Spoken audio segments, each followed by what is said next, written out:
Imaginez, vous devenez président d'un pays en lambeaux. Les djihadistes contrôlent la moitié du territoire. Votre peuple vit dans la terreur. Et le monde, il observe, attendant votre échec. Que feriez-vous? C'est la réalité du capitaine Ibrahim Traoré. Qu'on l'aime ou le déteste, ses décisions écrivent l'histoire. Analysons-les. Décision numéro 1. Traoré expulse les troupes françaises après 60 ans. Fini de jouer les colonisés, dit-il. Puis, rebondissement, il accueille le groupe Wagner russe.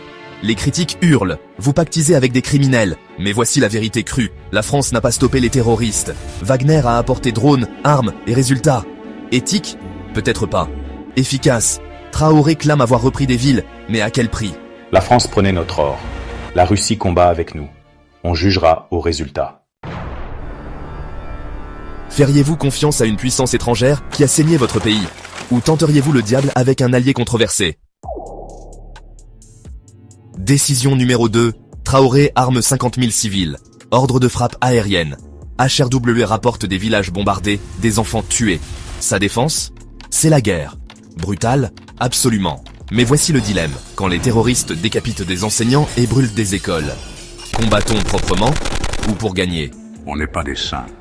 Mais sans ces tactiques, le Burkina meurt. Pensez à votre pire choix moral. Avez-vous menti pour protéger? Enfreint des règles pour survivre? Traoré joue ce jeu, à l'échelle nationale. Décision numéro 3. Traoré saisit les mines étrangères. Notre or finance notre avenir.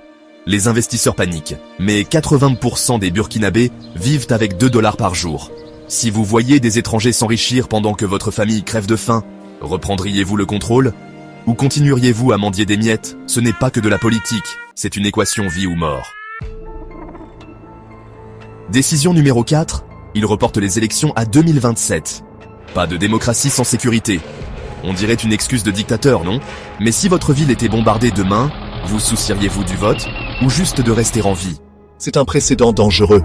Laissez les militaires gouverner. Je veux voir mes enfants grandir d'abord. Décision numéro 5. Traoré s'allie avec le Mali et le Niger, 2 autres régimes putschistes. L'Occident parle de alliance de voyous, mais le twist, ces nations ont un ennemi commun, les terroristes. Si vos voisins brûlaient aussi, ne vous allieriez-vous pas, même avec des méchants? Parfois, l'ennemi de ton ennemi est ton seul ami.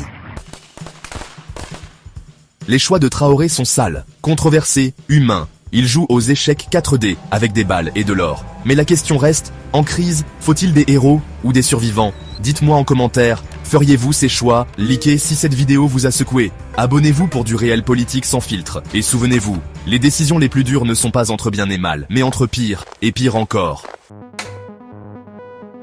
Si cette vidéo vous a fait repenser le leadership, likez, abonnez-vous et activez la cloche. Vos interactions font vivre cette chaîne. Commentez, j'allierai la Russie ou jamais, débattez.